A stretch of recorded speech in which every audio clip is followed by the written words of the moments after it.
नमस्कार, स्वागत है आप सभी का हमारे अपने YouTube channel Bharadwaj study centre पे। और हम सब जो है डाइजेस्टिव सिस्टम पढ़ रहे थे। छोटा-छोटा पार्ट्स में हम लोग पढ़ रहे थे। अभी ज़्यादा एक्सप्लेनेशन मैं नहीं कर रहा हूँ। बस जो एग्ज़ाम में पूछा जा सकता है, उस पॉइंट ऑफ व्यू से हम सब लेकर के चल रहे हैं, ठीक है? क्योंकि आज लोगों के पास उतना टाइम नहीं है, जो बैठ के थ्योरी देखें। मैं ये नहीं कह रहा हूँ कि बच्चे नहीं देखते, बेशक देखते हैं, लेकिन हार्ड वर्किंग से ज़्यादा जो है अब स्मार्ट वर्किंग करना सीख लो। क्योंकि एक से एक दिग्गज बच्चे जो है कंपटीशन में बैठते हैं, ठीक है? तो फूड पाइप के बारे में हम लोगों ने कुछ पढ़ा था और अब हम लोग स्टमक के बारे में पढ़ेंगे। स्टमक से जो सवाल है वो तो मैं बताऊंगा ही क्या क्या पूछता है। उससे पहले सारे बच्चों से एक सवाल है कि जब आप खाना खाते हो, ठीक है, तो खाना जो है अ, सरक कैसे जाता है? मतलब कभी-कभी ऐसा होता है कि जब आप खाना खाते हो तो आपका सारा खाना जो है वापस मुँह के थ्रू या नाक के थ्रू बाहर आ जाता है। ऐसा क्यों होता है? तो पुराने जो बुजुर्ग लोग थे और बड़े लोग थे, वो कहा करते थे कि कोई आपको याद कर रहा है, इसलिए आपका खाना जो है या पानी सरक जाता है। देखो, ये एक मिथ्या है। खाना-पानी कोई आपको याद करता है इस वज़ह से नहीं है सरकता है। आप जो है किसी को याद करते हैं, इस वजह से जो है आपका खाना सरकता है। कैसे? आप जानते होंगे, अगर जो साइंस पढ़े हो, साइंस के स्टूडेंट हो, तो आपको मालूम होगा कि जितना भी आपका बॉडी फंक्शन है, ठीक है? चलना, घूरना, सोचना, पढ़ना, लिखना, सब कुछ जो भी है, रेस्पिरेशन से लेकर के हार्ट बीट तक, सब आपका ब्रेन कंट्रोल करता है। और एक बात और याद रखना कि फूड पाइप और विंड पाइप एक दूसरे के आसपास होते हैं, ठीक है? तो होता क्या है कि जब आप खाना खाते हो तो बड़े लोग क्या कहते थे कि ध्यान लगा के खाना खाओ। खाना खा रहे हो तो सिर्फ खाना खाना पे ही फोकस करना। ऐसा क्यों कहते थे? क्योंकि ब्रेन जो है वो एक टाइम में एक ही काम करता है, ठीक है? तो जब आप खाना खाते हो और खाना पे फ़ोकस करते हो, तो आपका खाना कभी सरकता नहीं है। लेकिन जब आप खाना पे फ़ोकस ना करके मोबाइल देखते हो या कहीं और ध्यान रहता है, कुछ लोग ध्यान रखता है, आय हाय! आलिया भट्ट, कुछ लड़कियाँ ध्यान देती हैं, आय हाय! टाइगर श्रॉफ, वरुण धवन, ये सब चक्कर में कभी-कभी उनका खाना सरकता है। होता ये है कि हमारे फूड पाइप और विंड पाइप के पास एक कह सकते हो ढक्कन होता है, जिसका नाम है एपिग्लोटिस। तो एपिग्लोटिस जो है ब्रेन के कंट्रोल में आता है, ठीक है? जब ब्रेन बोलता है कि हवा जा रहा है, तो फूड पाइप को ढक देता है और एयर को पास होने देता है लंग्स की ओर। जब ब्रेन बोलता है फूड जा रहा है, ठीक है, तो फूड को पास होने देता है और कुछ कुछ सेकंड के लिए एयर वाले पाइप को बंद कर देता है। इस तरीके से क्या होता है, आपका खाना जो है और हवा एक्सचेंज होते रहता है।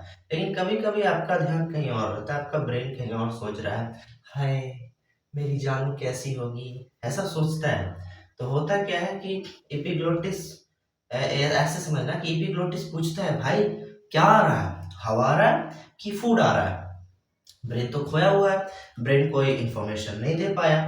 एपिग्लोटिस अपने हिसाब से फंक्शन कर लेता है। आता फूड है, वो फूड पाइप को बंद करके और विंड पाइप को खोल देता है। तो खाना जो है लंग्स की ओर अग्रसर हो जाता है, लंग्स की ओर जाने लगता है।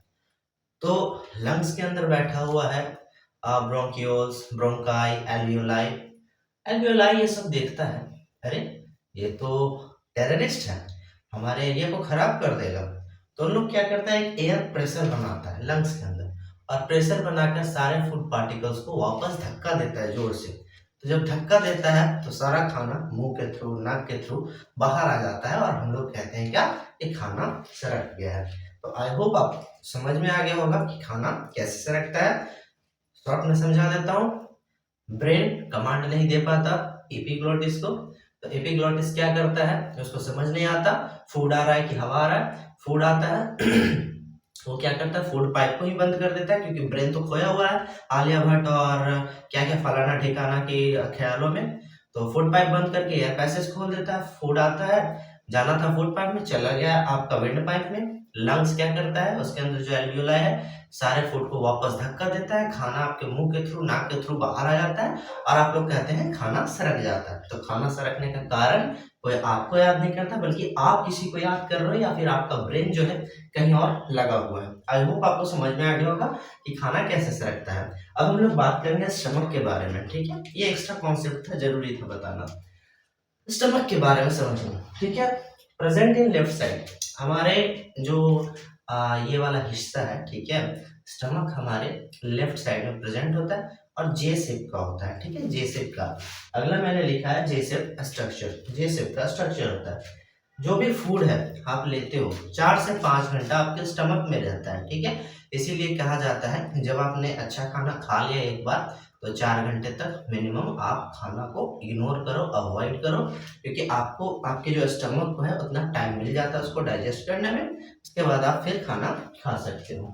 नेक्स्ट है कि गैस्ट्रिक ग्लैंड प्रेजेंट है। हमारे स्टमक में जो है गैस्ट्रिक ग्लैंड्स होते हैं, ठीक है। गैस्ट्रिक ग्लैंड्स भी कई पार्ट्स में डिवाइड होते हैं, सारे का फंक्शन होता है। चलिए मैं अब आगे लिखता हूँ स्टमक के एमसीक्यू के बारे में कि क्या क्या पूछा जा सकता है। हमने बोला गैस्ट्रिक ग्लैंड के बारे में कि स्टमक में गैस्ट्रिक ग्लैंड्स होते हैं। तो गैस्ट्रिक ग्लैंड्स 3 पार्ट्स में डिवाइड होते हैं। पहला है ऑक्जेंटिक सेल, दूसरा है पेप्टिक सेल, थर्ड है म्यूकस सेल, ठीक है।